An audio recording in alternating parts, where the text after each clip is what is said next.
Sinyalir ini bisnis gelapnya Novi Pratiwi, teman-teman, ya. Ini bukan Alvin yang ngomong, ini wali kota yang ngomong. Saya bacakan lagi di sini, teman-teman, ya. Dibilang rumah bisa mewah, bisa punya Alphard, ya. Dia punya Alphard katanya, dan dia bisa ngerawat ODGJ ini. Dari mana sumber uangnya? Dari mana sumber uang Novianti? Kalau dia bilang dari uang sendiri, ya, berarti bukan dari donasi nih. Kalau donasi kan uang orang lain, uang dari donatur. Dia bilang uang dia sendiri. Uang dia sendiri, dia kerja apa? Apakah dia kerja sebagai pelacur, ataukah dia jual narkoba, atau dia cetak duit, atau apa nih? Kok bisa duitnya banyak, teman-teman? Saya pengen yayasan ODGJ-nya si si Novi ini diperiksa, dan kalau perlu dikasih CCTV 24 jam, diarahkan ke dinas sosial atau Kementerian Sosial untuk melihat apa yang mereka lakukan dengan ODGJ tersebut, ya. Apakah mereka melakukan sesuatu tindak pidana atau tidak, ya. Berhati-hatilah, ya. Kalau orang kaya, ya, konglomerat, dia buka panti sosial masih mending, masih ketahuan duitnya dari mana. Tapi kalau orang miskin bisa buka yayasan seperti itu, modalnya dari mana? Apalagi kalau dia bilang bukan dari donasi. Kalau modalnya dari donasi, saya masih percaya, teman-teman. Karena modal dari donasi, orang yang punya duit ngasih duit nyumbangan di situ. Tapi dia bilang dari uangnya sendiri. Itu saya nggak percaya. Gaji pramugari berapa sih? Lu bisa beli, bisa sewa, misalnya 2 gedung mewah, ya, 2 gedung mewah dijadikan yayasan itu, emangnya murah? Emang cukup untuk gajinya? Ya, menghidupi ODGJ-nya ada berapa? Kalau 10 aja, satu orang makannya sehari 100.000 aja, itu udah 3 juta satu hari, kali 10 udah 300 juta. Novi Pratiwi tidak memiliki izin dari kementerian, tidak memiliki izin, ya, untuk melakukan donasi konten-konten kamu terhadap Agus, ya. Dan saya menyatakan mulai hari ini LQ Indonesia Law Firm akan mengadakan perang terhadap siapapun yang, ya, menyebarkan berita-berita hoak atau ujaran kebencian terhadap disabilitas. Saya ada 100 lawyer yang bekerja di LQ Indonesia Law Firm, ya. Akan saya serang satu persatu Jenderal Yassin Novi, siapa yang pada mendukung di situ, siapa yang pada menjelekkan Agus di situ, ya, akan saya laporkan ke kepolisian. Jadi kalian tidak berhubungan dengan Alvin Lim, kalian akan berhubungan nanti dengan Polri, ya, Kepolisian Republik Indonesia. Nanti kalian jelaskan saja kenapa Anda membuat ujaran kebencian tersebut, konten dengan kebencian tersebut, ya, dan silakan Anda pertanggungjawabkan secara hukum, ya. Jadi somasi pertama sudah saya layangkan baik kepada Novi maupun kepada Koko Hiro Cawal melakukan konten kebencian terhadap disabilitas.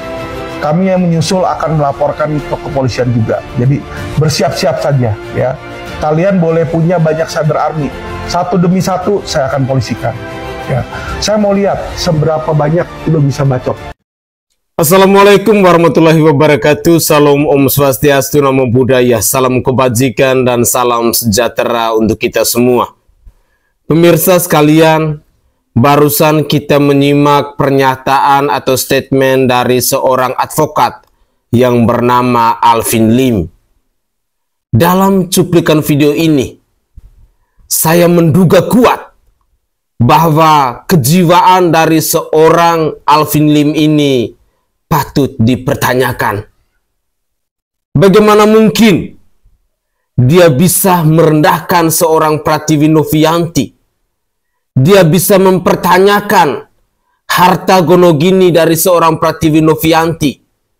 Dia merasa bahwa dirinya lah yang paling hebat. Dirinya lah yang punya kekayaan, sementara orang lain tidak mampu untuk memilikinya.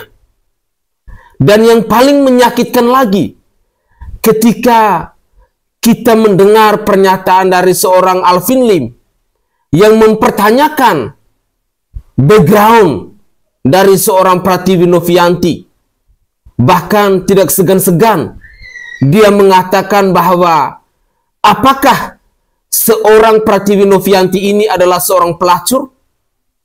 Atau apakah seorang Pratiwi Novianti ini adalah penjual narkoboy? Tampaknya pemikiran yang dibangun oleh seorang Alvin Lim ini tidak jauh berbeda dengan Erde Low. Tentu ini adalah contoh-contoh manusia sirik, manusia-manusia yang iri dengan kehidupan orang lain, manusia-manusia sakit hati. Dan manusia-manusia seperti ini, sekali lagi saya katakan bahwa kejiwaannya patut dipertanyakan. Jangan sampai sudah tidak waras sehingga mengeluarkan pernyataan-pernyataan yang pada akhirnya blunder. Dia merasa diri bahwa dialah yang paling hebat. Tak ada seorang pun yang bisa menyaingi dirinya. Pemirsa, contoh-contoh lawyer atau contoh-contoh advokat seperti Alvin Lim ini patut kita curigai bahwa ketika dia mencampakkan orang lain, ketika dia merendahkan orang lain, dan ketika dia menghina orang lain, kita harus memflashback kembali tentang dirinya sendiri. Apakah dia baik-baik saja? Ataukah jangan sampai dirinya sendiri sedang dalam gangguan jiwa? Mari kita simak lagi pernyataan dari Alvin Lim berikut ini. Jadi kepada Densu, asal lu tahu Densu ya, gua kasih offer ini buat lu. Lu gak usah ngajarin gua uangnya kasih ke Agus segala macem. Lu sendiri donasi nggak ke Agus ya? Lu katanya kaya, ya kan? Bini lu kaya, komisaris utama, ya Yusuf Hamka pada turun, ya kan? Triliunan. Lu 1 sen aja nggak bantuin Agus, tapi lu ngebacot, mau urus kiri, urus kanan, ngerti nggak? Ya, nggak usah banyak bacot, nggak usah banyak urusan kalau memang lu nggak mau bantu di situ lo, ya. Soal Agus gua udah bantu, gua kasih tahu lu orang ya, untuk pengobatan. Kemarin gue udah bicara sama kepala 9 naga di situ ya. Sudah 2 rumah sakit ternama Indonesia siap memberikan pengobatan gratis apapun itu sampai Agus sembuh ya.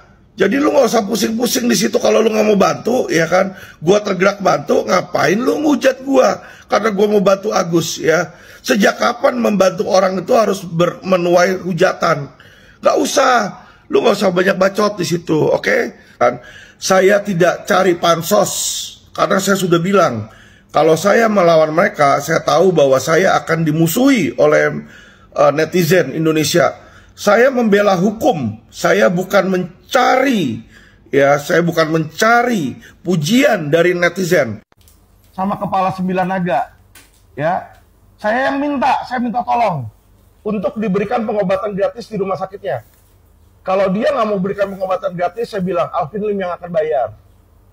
Ya, tetapi 9 naga bilang, Alvin, selama itu buat charity, selama itu buat kebaikan, siapapun, bukan cuma Alvin Lim yang minta tolong, siapapun minta tolong akan dibantu.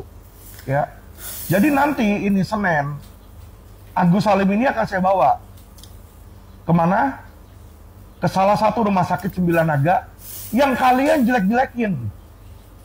Jadi kalian tuh jelek-jelekin rumah sakit padahal ngebantuin pribumi.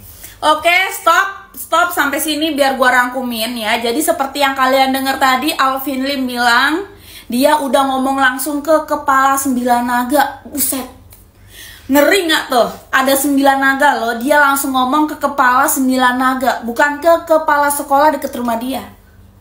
Dan si kepala 9 naga ini bilang dia kan punya 2 rumah sakit. Boleh Agus dibawa ke sana buat diobati secara gratis dan sampai sembuh. Karena ini bersifat charity, bukan peniti. Kalau peniti mah yang ada di baju, ya ini tuh charity gitu, kata si kepala 9 naga ya.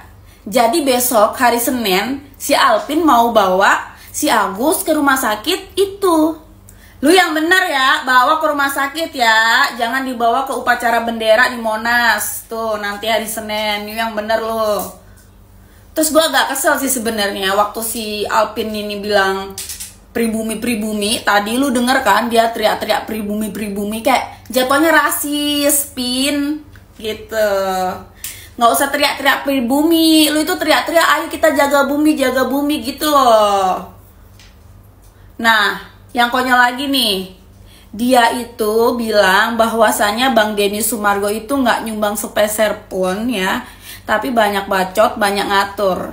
Nah inilah pahlawan kesialan yang datangnya telat ya, secara tiba-tiba, terus nggak update beritanya gimana ya, mungkin telat isi kuota atau telat isi wifi ya, jadi nggak update.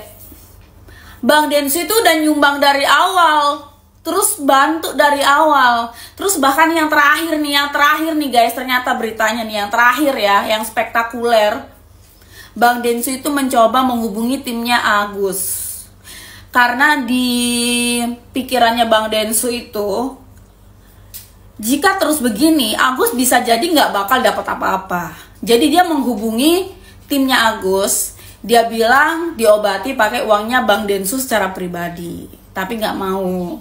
Terus dikasih 300 juta, cabut laporan supaya Agus terlihat baik di mata netizen, terkesan berubah gitu ya, jadi nggak dibully lagi gitu, dan tetap dapat uang, tapi Agus dan tim tetap nggak mau. Jadi ya gimana, susah guys, kalau matanya udah mata ini ya kan, mata batin pun sudah tertutup gitu, apalagi mata kaki ya udah, jadi kayak tim Agus nggak mau, pokoknya tetap ngarepin yang 1,3 M.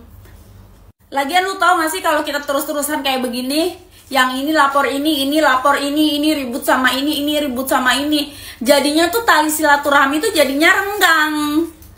Tali silaturahmi itu jadi renggang, kayak gigi Alpin renggang yang bawah. Noh, emang lu waktu ketemu sama ketua 9 naga itu kagak ada ya dia nyuruh lu buat pasang behel atau apa gitu, Pin Alpin? Atau emang lu nya sendiri yang suka begitu apa adanya kali ya? Oh. Sedikit saran dari saya, sebelum seorang Alvin Lim Anda berkoar-koar tentang Denny Sumargo ataupun tentang kesehatan dari si Agus Salim, alangkah elo dan alangkah bijaknya, sembuhkanlah dulu dirimu, rapikanlah dulu gigimu. Karena saya secara pribadi sebagai netizen yang menyimak persoalan ini dari awal sampai hari ini, saya merasa lucu. Lucu ketika apa yang Anda sampaikan itu tidak sesuai dengan fakta yang sesungguhnya yang terjadi. Anda muncul bak pahlawan kesiangan.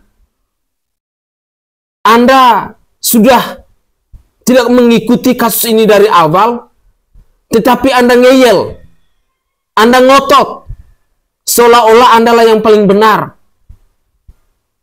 Cobalah, sebagai seorang advokat, sebagai seorang lawyer, sebagai seorang praktisi hukum, tunjukkanlah kualitas Anda.